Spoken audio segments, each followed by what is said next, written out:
answer it. For I examined the eye and saw beyond doubt that the story was true. The microscopic scars were there in the minute muscles of the eye. In other words, it was done by a doctor.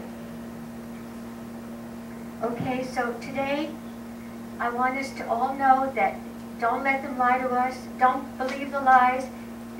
They've been deceitful from the very minute they started. They're continuing, but we have to speak out.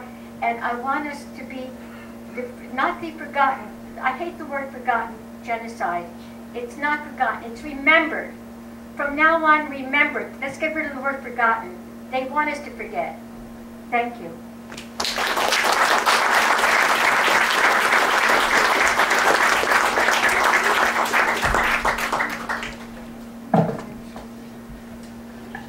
Προτού να πάρουμε τις ερωτήσεις, μια και θυμάστε τι είπε ο Churchill και ο Horton, θυμάστε τι έγινε στον Κολοκοτρώνη, να θυμηθείτε τι έγινε και στην Ελλάδα το 1934. Κάτω έχω κάπεις για όλους σας από αυτό εδώ. Είναι translation λέει from French to English and Greek by Stella Holston. Είναι το 1934. Έστειλε αυτό το γράμμα ο Ελευθέριος Βενιζέλος και ζητούσε από το Nobel Prize Committee να δώσουν τον Κεμάλ Ατατούρκ το βραβείο Nobel Prize για ειρήνη, διότι λέει κατάφερε να φέρει ειρήνη σε ένα τέτοιο χάος που είχε εκεί. Πάρτε το, διαβάστε το. Η Ελλάδα, η ιστορία μας πουλιέται πάντοτε από τους πολιτικούς. Είναι στον κάθε ένα μας εδώ η ευθύνη να μην αφήσουμε να πουλιόμαστε. Ευχαριστώ. Τώρα, αν έχετε κάποιες ερωτήσεις, η Σέβη. Εγώ θα την κάνω να μιλήσει ελληνικά γιατί μιλάει θαυμάσια ελληνικά. Μιλάει και με τον Δίνο μιλάει ελληνικά. Μας είπε, Σοφία, ότι έρχεσαι να πάρεις το μικρόφωνο για να σε ακούνε. Τη συνάντησε στην κόρη του Χόρτον. Από σένα τη συνάντησα κι εγώ. Λοιπόν, και σου είπε ότι το βιβλίο του πατέρα της δεν επιτράπει να κυκλοφορήσει και έχει μείνει στον αέρα κάτι. Ποιος δεν το επέτρεψε, οι Τούρκοι ή οι Έλληνες πολιτικοί? Οι Έλληνες πολιτικοί. Ευχαριστώ. Επίσης, μία άλλη ερώτηση. You said that Turks blame the victims, oh, yes. right? This is repeated in our days. Yes. This is what we do. Yes. Do you have an idea? Everybody might have an idea how to approach and how to fight back on that. But you have read so many articles and you know more than everybody else how to fight back on that they blame. And you know that there was an article in a newspaper, Avgi, that is the communist. I don't mind about ideology this time, but this was published in Avgi 10 days ago, that please, Turks have committed like a genocide, some genocide to Turks, to Greeks. So how this comes against us now? What kind of propaganda? How can we fight back on that? I didn't hear that one, so I don't know how to fight that one. But I know that if someone is knowledgeable about that area, they have to speak out. The historians have lots of information. Historians write books, and God bless them for that. But we need those historians to come forward and speak at these moments and become part of the arena, not just part of the academic life. And I can't answer that in real honesty, because frankly I find it very upsetting to even have to answer that question, because I know what they've been doing all along. What idiot would blame a child for running away from a harem and then getting a doctor to operate on her eye to make it look like the most beautiful child into an ugly child? in other words, we're working with Don Diablo. I think a lawyer would be a good person, and a historian. I have a question for you. All this research you have done, and all these articles that you have read, how does one go about, in your position, to bring it to light so others can get involved with you to bring this issue to the forefront? Because our families have come from that area. They have suffered and they have been executed, and atrocities have been committed against them. How do we get involved in order to bring this to light and work with you or others to make it known? Okay. How to go I have about an it? assignment right now, and I don't have the time for it. I'm dying for somebody to, for me, I was going to go, but I'd rather somebody did it for me, to go to Bellevue Hospital. This is one of my things that I wanted to check out. And find out, because one of the things these wonderful doctors did was to train the young girls to become nurses. And when they came here as refugees, they became nurses at Bellevue Hospital. I was born in Bellevue. I would love to know if that nurse was in the nursery room. Wouldn't that be lovely? But something like that where I need to have somebody go give me your email address, and if I'll give you my email address and we can discuss it later. What is your name? My name is Chris. Chris, okay, thank you, Chris Papadopoulos. We'll get each other's emails this way, okay? Yeah, All right. he has to give you the email, but I extending... also want to go to, and also these women were being brought in by the American Women's College, or some group like that, I forget their name, University College, at Hahnemann Hospital, which is in Philadelphia. Oh, sorry, I'm busy, I forget this is the microphone. At Hahnemann Hospital. And Hahnemann Hospital was purchased by Drexel University not too many years ago. I would love to know more about their part and how they train these women, what facts they have.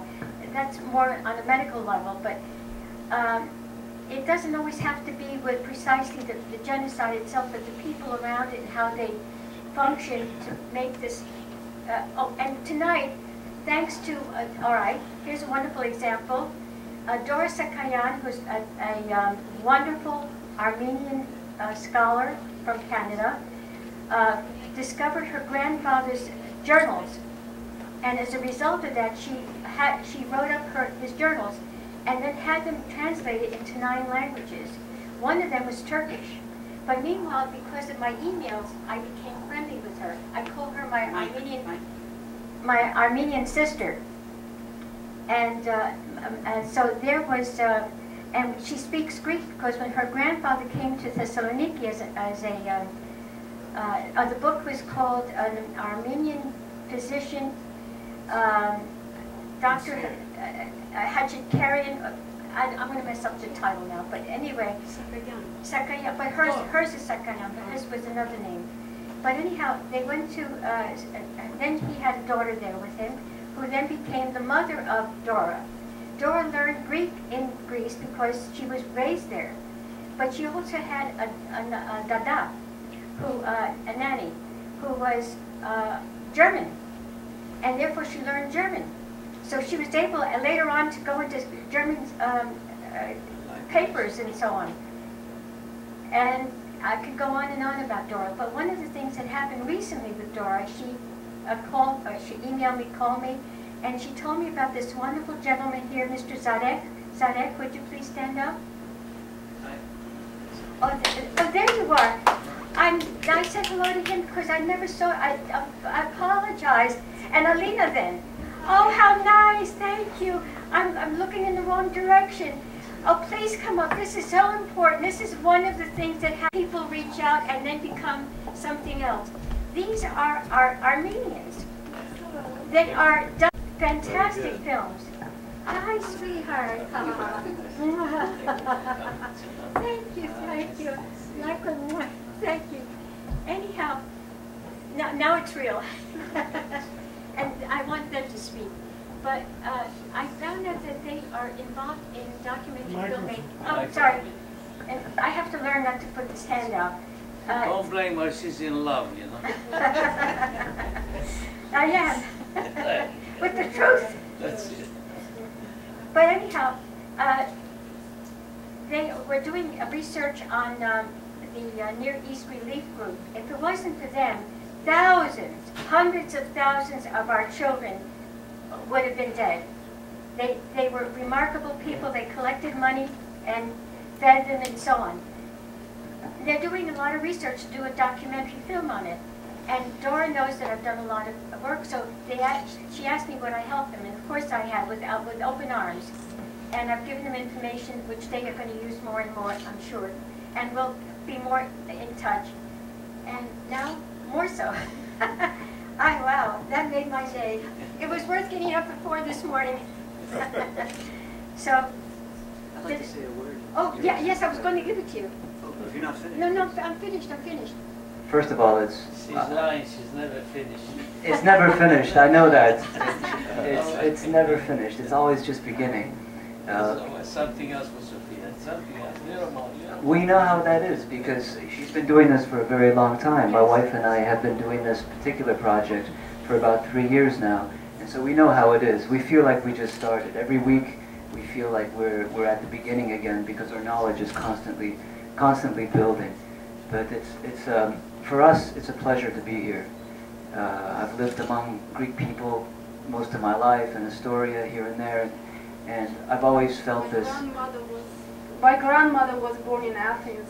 She's Armenian, her grandparents ended up from Trabzon, in orphanages in Athens, and all my life I heard Greek in my family, and the fairy tales at night when I was going to bed, my grandma used to tell me the Greek mythology. That's how I knew I was so close to Greeks, and the food and everything. So I feel like home here.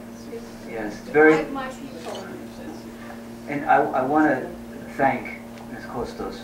We came here tonight first to meet you in person, to hear you speak, but also to have the privilege to stand up and thank you for the incredible work you've done. This is her book, In the Flesh, Before the Silence. And I can tell you all, us as professional filmmakers, and I've been making documentaries for over 20 years, the work that she's done here is really invaluable. And I also know something about the emotional toll it takes to do this kind of work, to be a real sensitive human being, and to be able to day and night, this gets into your dreams. This really does. It gets into your dreams, it becomes an obsession. You live and you breathe it. And the anger, the sadness, all the emotions that you go through. It's a real burden. And for Ms. Kostos to have done this, to have sat and to have collected painstakingly so many of these lost newspaper reports, these articles, it's a real treasure, and it's something that in our work I can say that what you have contributed is so very important, and I thank you so much for that. And I want to say one more thing. Apart from the work itself, what I very much value in your philosophy and in what you're trying to do with this work is to look at this not just as a Greek genocide, or Armenians looking as an Armenian genocide, or maybe Assyrians looking as a Syrian genocide. To look at this from a larger perspective and to see all of us together, all of our cultures together, as part of one larger unified story, which is the persecution, the genocide against Christians of Asia Minor. And that's so important. And I think now is the time to finally, for all of our communities, to recognize that and to come together in that spirit. There's an Armenian saying, actually my wife Alina told me this when she grew up. Her grandfather told her, maybe Greeks have it too, sayings have a funny way of being universal. But it's a story of a man on his deathbed who calls his sons in to him. And he gives each of his sons a stick, a broom. Maybe you can tell the story. He gives each of them a broom, and he says, try to break this. And each of them tries to break the broom, and they can't do it. And then he gives them individual,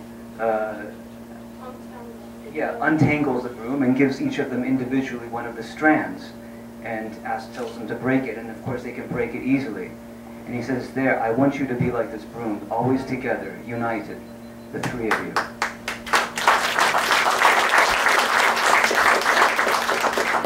that's our wish for how we should all be together. We need to be united, and we need to find a common purpose.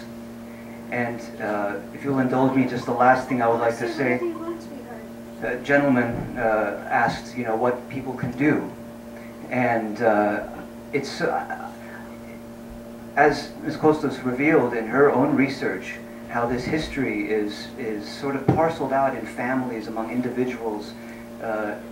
Every person in our communities, Greek, Armenian, Assyrian, in our own family histories, in our own oral histories, maybe what our grandparents, great-grandparents remembered, maybe what they wrote, maybe their diaries, maybe photographs that we have that we never really thought were as important before. Maybe our parents never realized how important they were. We forget about them. To preserve these, preserve each of your own family's history. First of all, remember what your grandparents told you. Write it down. Because 100 years from now, our grandchildren, they're not going to know what we take for granted. And how are they going to remember this history if we can barely remember it here today? So we all need to take our own part, because we're all continuing this history. When we talk about the genocide, it didn't end, let's say 1922 with the burning of Smyrna, where some random date. It's continuing today. We're living this. We're part of this. And like soldiers, we have to take a responsibility and take up arms, as it were, and to defend our history, to defend our memory. This is what you have done, which is so valuable. And what everybody in this room can do is to remember their own history, their own family history, to preserve it. We're making a documentary film. For us, it's so important to have photographs. And as Ms. Kostos said, we're making a film about the Near East Relief. Near East Relief didn't just rescue Armenians. It was the situation with the Greeks in Smyrna and with the deportations in 1921-22 is a huge part of our story. But we're lacking a lot of good photographs, photographic evidence for this. If anybody here would have any pictures that they might have in their family that you could loan us or make copies for us, this would be a huge help. This helps us tell the story, helps us get the story out. So, in a word, that, and the final thing I would say with regard to the lady who was asking about what can we do, with all this denial. And I think with Armenians, this is what I'm always saying, we have to stop being on the defensive. Because they put us on the defensive. And for the past 100 years, that's how they succeeded, by keeping us on the defensive. But we have enough. We know enough about our history and who we are. We don't have to be on the defensive anymore. We have to just forget about being on the defensive and just tell our story. Just constantly just go out there and just talk about our story. Not because we're